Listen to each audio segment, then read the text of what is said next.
दोस्तों, उत्तराखंड टॉपर्स के official YouTube channel पर आप सभी का बहुत बहुत स्वागत है। देखिए, हमारा जो मिशन चल रहा है, मिशन पहाड़ से नौकरी तक, इसमें हमारे द्वारा आपको संपूर्ण उत्तराखंड ग्रुप सी का जो सिलेबस है वो कवर करवाया जाएगा। और उत्तराखंड इतिहास हम 1 सितंबर को ही स्टार्ट कर चुके हैं। हालांकि हमारा एक ही वीडियो अभी अपलोड हो पाया है, क्योंकि आपको पता है अभी हाल ही में हमने डिजिटल आंदोलन किया है उत्तराखंड में, राज्य में, ट्विटर के माध्यम से और ताली थाली के माध्यम से। हालांकि राज्य के जो बेरोज़गार हैं वो तो बिल्कुल निष्क्रिय हो रखे हैं। उन्हें कोई मतलब नहीं है बेरोज़गारी से। जिस जिस प्रकार आजकल मीडिया है उसी तरह बेरोज़गार हो गए हैं। अपनी मांगों को भी जो है खुद नहीं उठा पा रहे हैं, तो बहुत ही गलत बात है। राज्य के जो बेरोज़गार हैं उन्होंने ताली थाली का जो हमारा आंदोलन था, इतने सक्रिय रूप से हमने वो शुरू किया था, लेकिन उसका इतना परिणाम देखने को नहीं मिला, क्योंकि राज्य के बेरोजगारों ने ही साथ नहीं दिया तो और तो कौन देता। और ट्विटर पर भी हमारे द्वारा जो मुहिम चलाई जा रही है उसमें भी कोई इतना खासा सहयोग हमें नहीं मिल रहा है। तो इसलिए खैर थोड़ी लेट हुई है वीडियो आने में। खैर अब आपको कंटिन्यू मिलती रहेंगी। तो आज का हमारा जो विषय है वो है सामान्य हिंदी, और उसके अंतर्गत आज हम पढ़ेंगे सामान्य हिंदी यानी हिंदी भाषा का विकास। और उत्तराखंड इतिहास हमारा कंटिन्यू हो चुका है। एक वीडियो आपकी हमने अपलोड कर दी है, प्रागैतिहासिक काल और ऐतिहासिक काल, तो उसे आप प्लेलिस्ट में जाकर देख सकते हैं। फिलहाल आज का स्टार्ट करते हैं। देखिए दोस्तों, बात कर लेते हैं सबसे पहले हिंदी भाषा का विकास।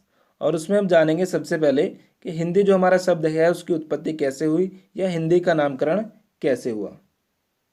तो सिंपल आपको ध्यान रखना है, सिंध क्षेत्र के आसपास रहने वाले आर्य लोगों को फारस के व्यापारियों द्वारा नाम दिया गया। क्या नाम दिया गया? हिंदी नाम दिया। अब हिंदी ही नाम क्यों दिया?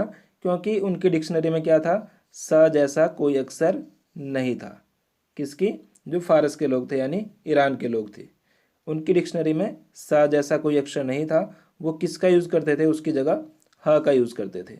ये आपको ध्यान रखना है। तो इसीलिए उन्होंने सिंध क्षेत्र को क्या कहा? हिंद कहा।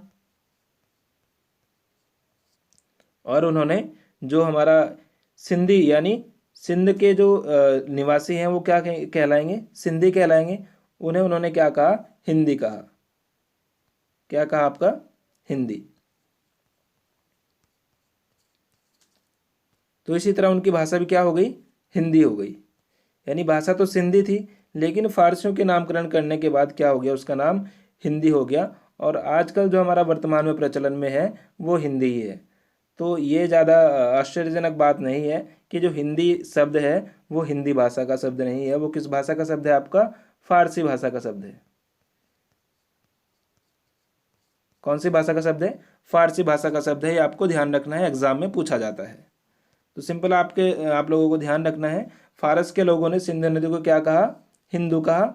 और क्योंकि कारण क्या था? सा के स्थान पर वो ह का उच्चारण करते थे। ये आपको ध्यान रखना है। अर्थात फारस के लोग क्या कहते थे? सा को ही ह कहते थे।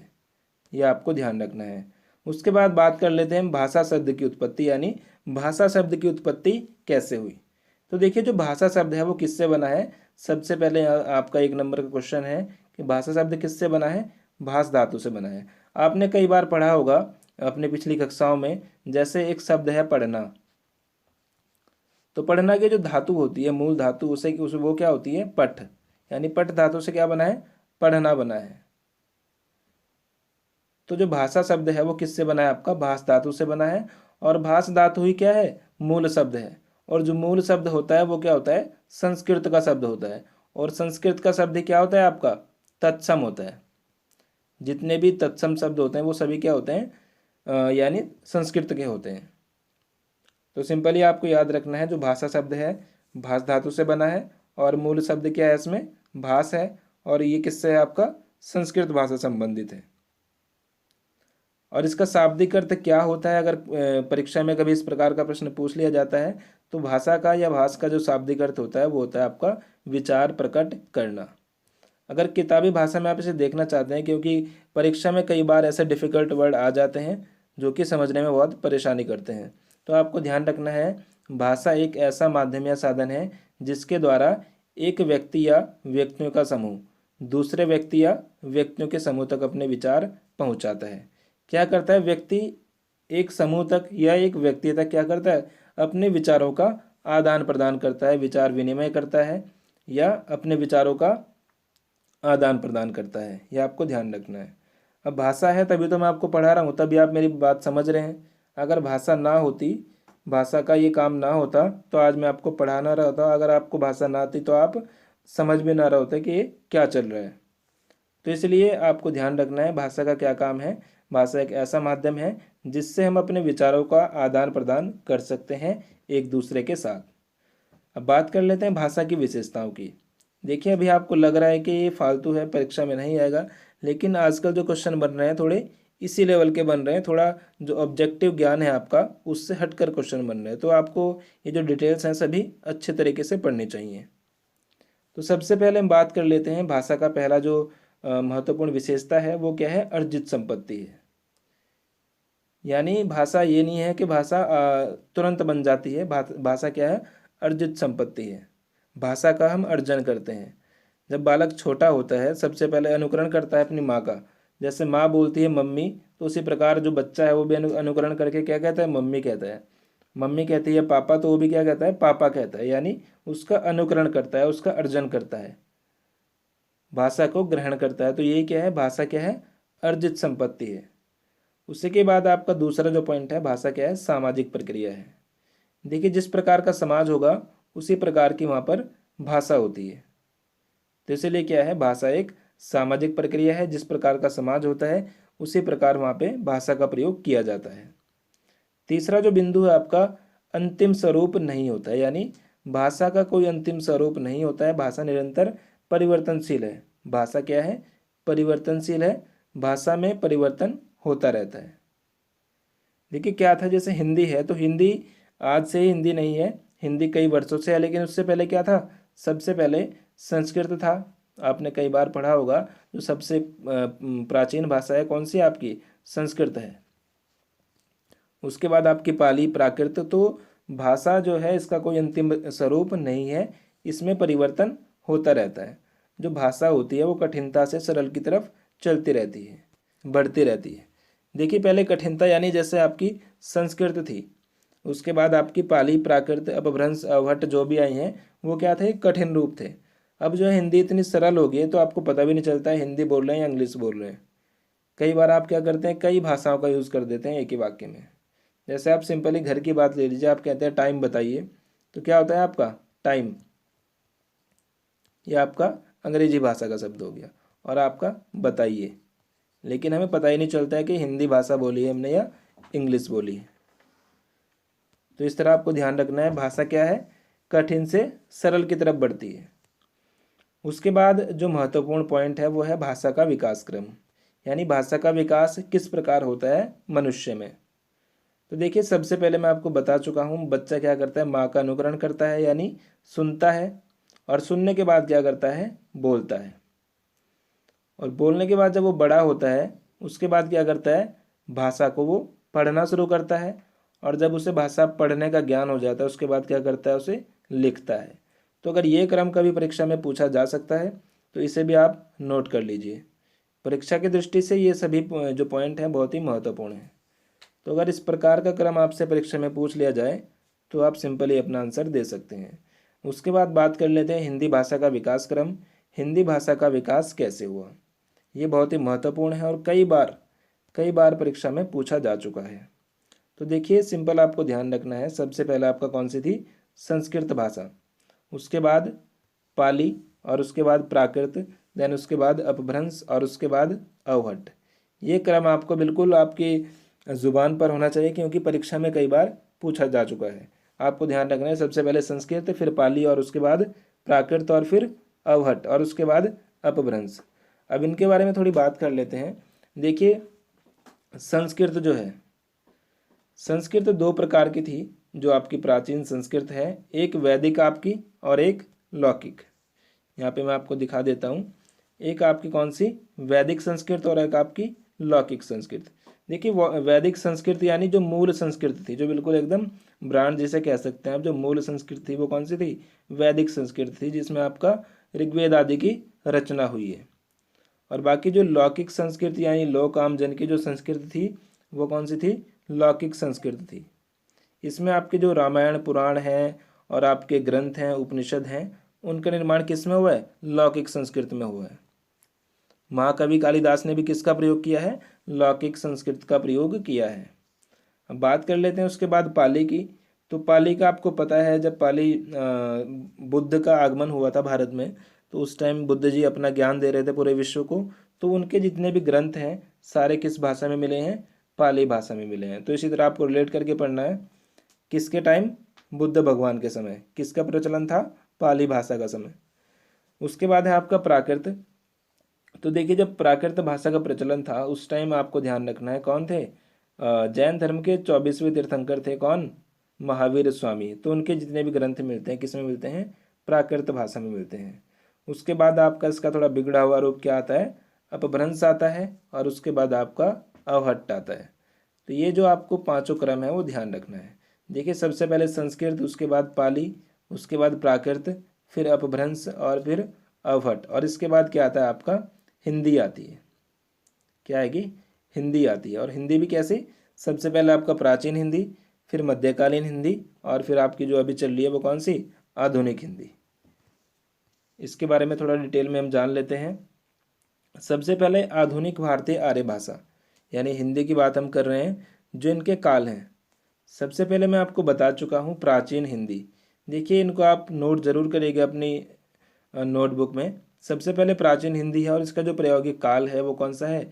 1100 ईस्वी से 1400 ईस्वी तक। उसके बाद मध्यकालीन हिंदी। मध्यकालीन हिंदी का काल क्या है आपका? 1400 ईस्वी से 1850 ईस्वी तक।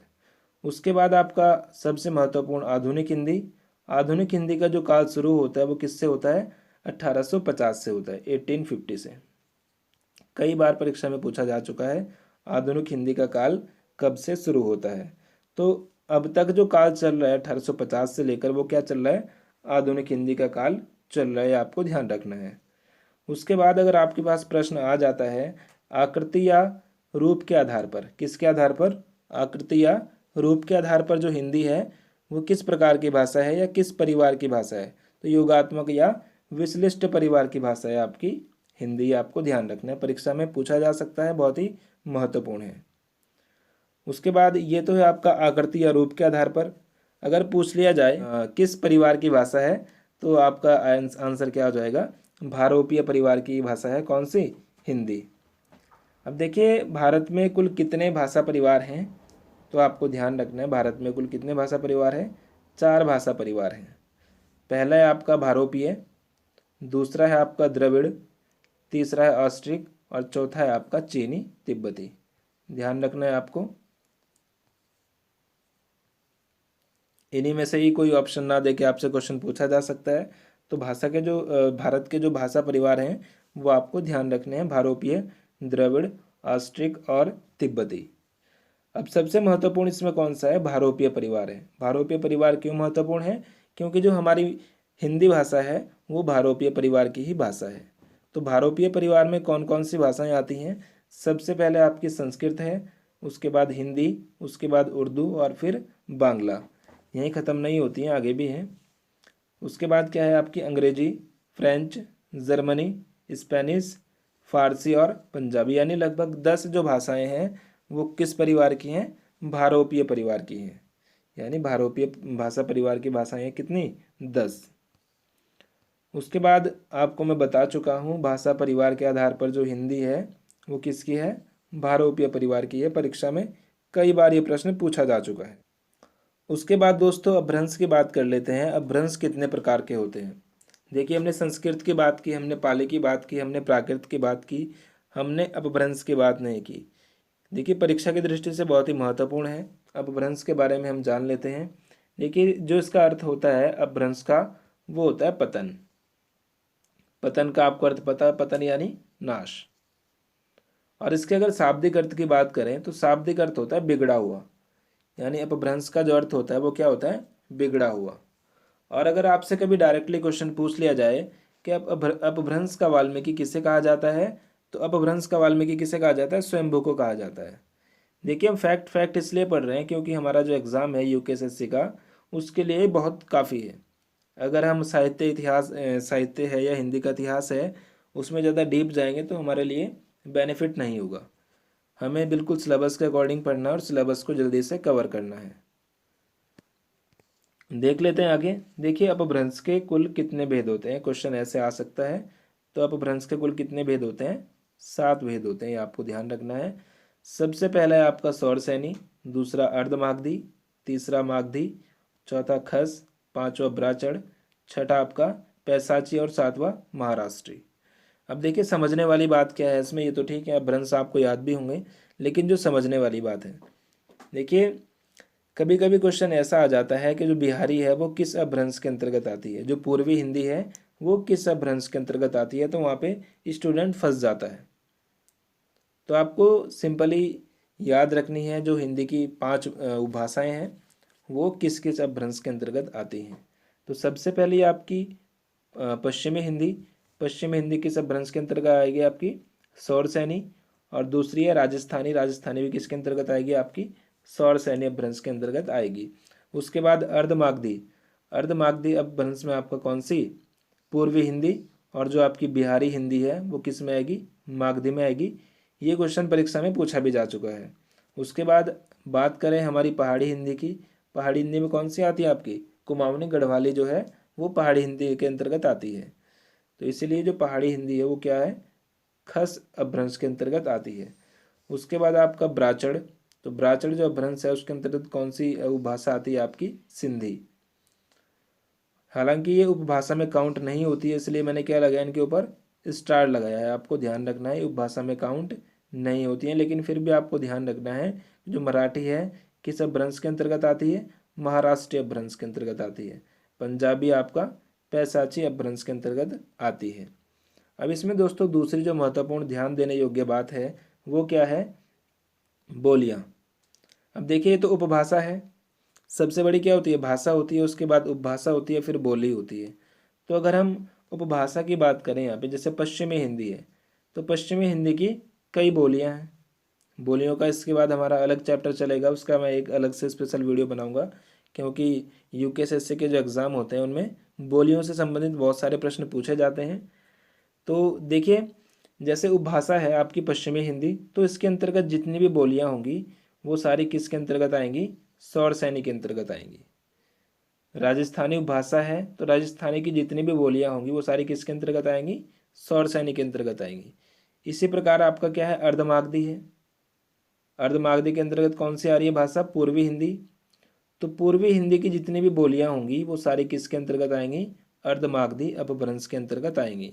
इसी प्रकार आपका कौन सा है, बिहारी है, तो बिहारी जो उपभाषा है और उसकी जितनी भी बोलियां हैं वो सारी किसके अंतर्गत आएंगी, मागधी के अंतर्गत आएंगी, आपको ध्यान रखना है। तो इसको ग्राफ जो है ये उसको आप अच्छे से समझ सकते हैं, परीक्षा की दृष्टि से ये बहुत ही महत्वपूर्ण है। उसके बाद हम बात कर लेते हैं भारत देश में कुल कितने ऐसे राज्य हैं जो कि हिंदी भाषी हैं और जिनकी राजभाषा हिंदी है। तो देखिए भारत के कुल 10 राज्यों की राजभाषा हिंदी है और इनमें हिंदी भाषा का प्रयोग इनकी बहुसंख्यक जनसंख्या करती है। तो सबसे पहले हम बात कर लेते हैं भारत के बहुसंख्यक लोगों की भाषा हिंदी है। उत्तर भारत के 10 राज्यों में बोली और समझी जाती है, यानी जो हिंदी है उसका प्रभाव अधिक किस में है, आपका उत्तर भारत में है। जो दक्षिणी राज्य हैं भारत के उनमें सभी स्थानीय भाषाएं हैं, लेकिन जो हिंदी है वो हमारी किस में है, ज़्यादातर उत्तरी राज्यों में है। तो आपको ध्यान रखना है कुल कितने ऐसे राज्य हैं, 10 राज्य हैं। पहला कौन सा है आपका, राजस्थान, दूसरा दिल्ली, हरियाणा, चौथा उत्तर प्रदेश, मध्य प्रदेश, हिमाचल प्रदेश, उत्तराखंड और झारखंड, और नौवा आपका छत्तीसगढ़, और 10वां आपका बिहार। तो देखिए अपना उत्तराखंड भी इसी में, यानी अपना उत्तराखंड भी क्या है, हिंदी भाषी प्रदेश है, हमारी राजभाषा क्या है, हिंदी है। तो इसलिए आपको ध्यान रखना है कुल कितने ऐसे राज्य हैं, 10 राज्य हैं। तो ऐसे ही जो दोस्तों हमारे हिंदी के टॉपिक हैं उन्हें हम अच्छे से कवर करेंगे। हिंदी का जो पूरा सिलेबस है आयोग का उसे कवर करेंगे। बस आपको करना क्या है, सभी जो फैक्ट हैं उन्हें नोट करते रहना है और उनके बारे में रिसर्च करना है, और इसके बारे में जितनी भी ज़्यादा जानकारी हो सके अपनी उत्तर पुस्तिका में लिखनी है। उत्तराखंड का इतिहास हमने कंटिन्यू कर दिया है। अगर आपने हमारी पहली वीडियो नहीं देखी है प्रागैतिहासिक और आद्य ऐतिहासिक काल की, तो उसे भी आप इसकी हमारी जो प्लेलिस्ट है वहाँ पर जाके देख सकते हैं। तो मिलते हैं दोस्तों नेक्स्ट वीडियो में। थैंक यू फॉर वॉचिंग, अपना ख्याल रखिएगा।